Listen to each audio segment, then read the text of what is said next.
আসসালামু আলাইকুম।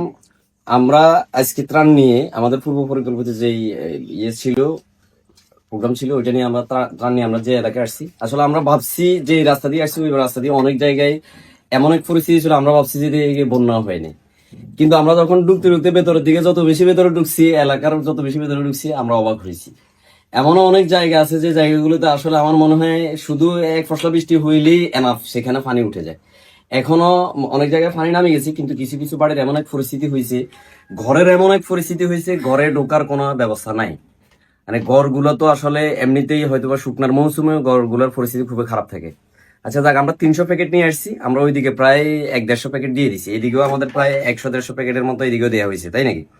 তো আমাদের এই এক একটা মানে বাড়ি ওয়ারি বা এলাকা ওয়ারি আমাদেরকে এক একজন সহযোগিতা করেছে। আমরা শেষ যে এলাকাতে এসেছি, এই এলাকাতে এসে আমরা খুব আশ্চর্য হয়েছি যে এখানে আসি আমাদের একজন আন্টি খুব সহযোগিতা করছে। মানে 1-150 প্যাকেট দিতে যে পরিমাণ সময় লাগে, বা যে 150 প্যাকেট মানে হচ্ছে 150টা ফ্যামিলিতে উনি আমাদের সাথে গেছে।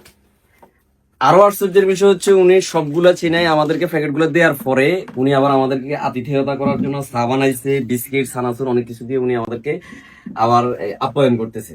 মানে যাইতে দিতেছে না যে আমরা উনার ঘরে আসতে হবে, নাস্তা করতে হবে। তো আমাদের আরো টিমে যারা ছিল সদস্য, তাদেরকেও ডাকছে, উনারা ওইদিকে ব্যস্ততার কারণে চলে গেছে। উনি আবার এই ওয়ার্ডের মেম্বার ছিলেন। তো আমি আন্টিকে পরিচয় করাই দিতে চাই। উনি এই কত নাম্বার ওয়ার্ড? 7 নম্বর ওয়ার্ড। এলাকার নাম কি আপনার? শেখের খিল, 7 নম্বর ওয়ার্ড, বলিমাজির পাড়া। এই ওয়ার্ডের আপনি মেম্বার ছিলেন না? আপনি তো মনে হয় অনেকদিন এই এলাকার সেবা করছেন। তো আপনাদের এলাকার প্রতি, আপনার প্রতি আমার একটা পরামর্শ থাকবে, এই এলাকায় যে বাচ্চা কাচ্চা গুলো আছে, এই এলাকার যদি চিত্র পরিবর্তন করতে হয়, আপনি একটা দায়িত্ব নেবেন, ওদেরকে পড়াশোনার জন্য একটু বলবেন, ঠিক আছে? বাচ্চাদেরকে যেন নৈতিক শিক্ষা দিয়ে ভালোভাবে যেন তারা গড়ে ওঠে, এই বিষয়টা একটু নিশ্চিত করবেন, ঠিক আছে আন্টি? আর আপনার আতিথেয়তা আমরা খুব মুগ্ধ, আপনাদেরকে দেখতে আসছি, খুব ভালো লাগছে। আপনার আচরণ বা অন্যান্যদের আচরণ আমাদের খুব ভালো লাগছে। আপনাদের প্রতি আমাদের দোয়া থাকলো, আপনারাও আমাদের জন্য দোয়া করবেন। আমাদের প্রবাসী ভাইরা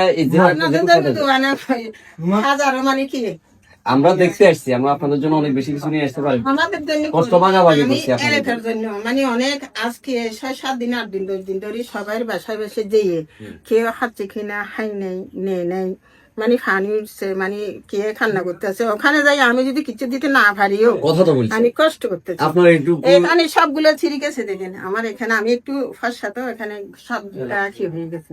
আলহামদুলিল্লাহ, আল্লাহ এটা আপনার জন্য আমার আল্লাহ আপনাকে দেখ, আমরা এটা দোয়া করি। আমরা তো নিজে এখন এখানে দেখছি, আপনি বলতেছেন এমন না, আমরা নিজেই দেখছি আপনি কতটুকু পরিশ্রম প্রত্যেকটা এইদিকে যেদিকে ঢুকছি, প্রায় বেশিরভাগ বাড়ির দরজায় আসলে মানে রাস্তায় পানি, এবং এমন পরিমাণ কাদা, এই যে আমাদের প্রায় এই 5-6 ইঞ্চি কাদাতে ডুবে গেছে, অনেক জায়গায় আরো বেশি। কিছু কিছু বাড়িতে আমরা বুক পরিমাণ পানি দিকে ঢুকতে পারি নাই, আমরা কিছু মানুষের হাতে দিয়ে দিছি। এই কারণে ওই মানে হাতে দিয়ে ওই প্যাকেট গুলো পৌঁছে দিছি অনেকে। একেবারে আমরা চাইছি ডোর টু ডোর গিয়ে সকলের একদম ঘরে ঘরে পৌঁছে দিচ্ছি, বেশিরভাগই আমরা ওইভাবে দিছি। তবে অল্প কিছু ফ্যামিলিতে যেগুলোতে ঢুকতে পারি নাই, সেগুলোতে আমরা দিতে পারিনি। তবে আমার মতে এবং আন্টি সহ থাকা বা অন্যান্য এলাকার যে মানুষগুলো আছে, এই এলাকায় আমরা যেটা চেষ্টা করছি সবাইকে দিতে পারছি আলহামদুলিল্লাহ। সবার কাছে, প্রবাসীদের জন্য, যারা এটার সাথে সম্পৃক্ত, সবার জন্য দোয়া চাচ্ছি। যারা আমাদের সাথে সম্পৃক্ত ছিলেন সবার প্রতি কৃতজ্ঞ। আসসালামু আলাইকুম ওয়া রাহমাতুল্লাহ।